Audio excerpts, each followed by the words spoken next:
Ini antara rahsia untuk senang dan berjaya dan tenang dalam hidup. Ketika Nabi mengajar Muaz bin Jabal tadi ni, Allahumma a'inni ala zikrika. Ya Allah, jadikanlah aku orang yang paling ingat kamu.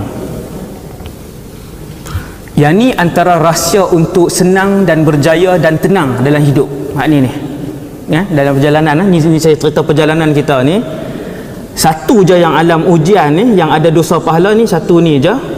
Antaranya ialah apabila kita menjadi orang yang paling banyak mengingati Allah. Ustaz, ingati Allah ni betul-betul Ustaz. Macam mana Ustaz? Allah, Allah, banyak berzikir, banyak sebut Allah. Kerana apa? Kerana seorang munafik tidak akan mengingati Allah Azza wa Jal dengan banyak. Takkan. Yang ni Allah sebut dalam Quran. Seorang munafik dia tidak akan berulang kali menyebut nama Allah dalam kehidupan dia, takkan.